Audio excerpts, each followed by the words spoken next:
Terrance right here. What's up, bro? What's up, man? I feel like Chris was in here earlier, and I feel like your guys' history has been back a couple of years. I think you called him out first. You were booked. It didn't happen. There was a little back and forth on social media. So I guess how's it feel to, finally be a couple days away from getting to fight Chris? Man, I'm so excited, man. And he's good at getting hit, so it's like, oh, man, I love that. So I'm excited to throw down and put on a show for you guys. You said there's no bad blood between you two, but there will be bad blood on Saturday. Do you think that's the right approach to take? Of course, man. He's trying to kill me. I'm trying to kill him. And, yeah, it's going to be a fun one. A couple fighters, especially online, they say, fighting Terrance is like a car crash, like something's going to happen. So I guess, do you take pride in that, even fighters and fans are like, all right, win or lose, something crazy is about to happen with Terrance McKinney? Not this time. Terrance Magomedov's coming out. I'm looking to get a thorn decision and wrestle this guy 15 minutes straight and, get one step closer to the rankings. Yeah, right?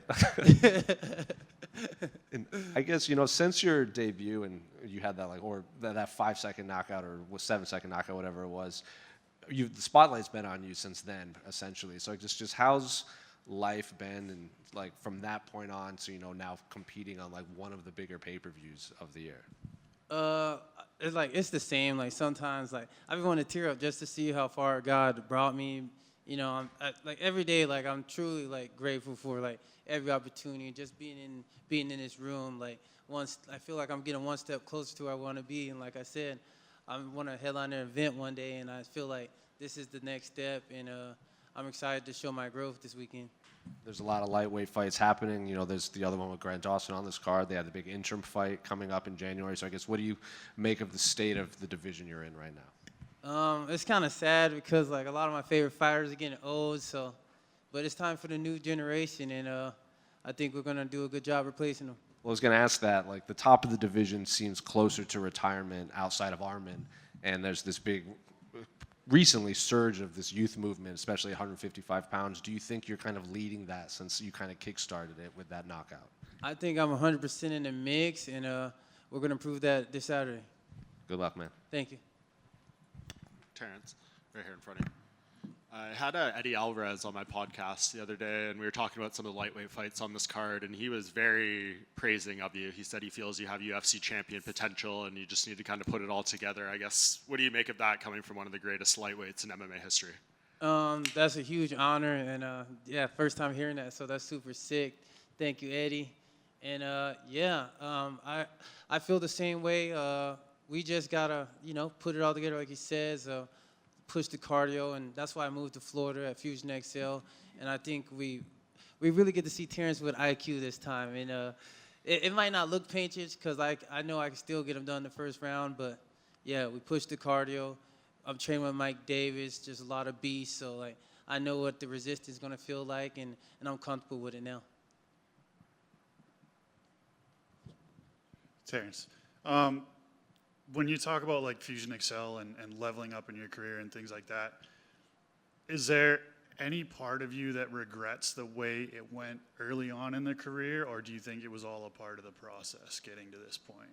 No, it was all part of the process because, I was a little goon back in the day, so I need a couple of them ass whoopings to humble me and get me more focused. I feel like everything happened for a reason, and I wouldn't change any of that.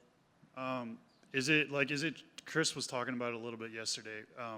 Is it true that you messaged him and said, man, after his last fight, oh my God, I'm drawn up against Rebecca. You messaged him and you said, bro, I think you're probably above me now and this fight might be gone. Yeah. And he kind of messaged you back and was like, no, I'm still going to try and push for that. Was that how the... Yeah, we talked about that. I was like, yeah, because Rebecca's tough. So I was like, I don't know if they're going to let us fight now, man. You're doing your thing. Because we talked a few times. He donated $500 when my brother died, helped out his funeral. So he's a real good dude. But Saturday, like I said, T-Rex comes out and he's a villain, so... And then when it comes to sparring at Fusion XL, how intense does it get in there? Because I've seen, we saw the video of Poetan recently kind of sleeping a guy in sparring, and like, is there guys that come from other gyms to spar? Is it guys that are like not full time in there? Like, how intense does it get in those sparring sessions? It just all depends who's sparring. Sometimes it get heated, just like any normal gym. But I feel like we regulate it pretty well. It's just Alex just hits different, man. There's some people get dropped, but we know when to take it off because we don't want to put our career in the gym. So.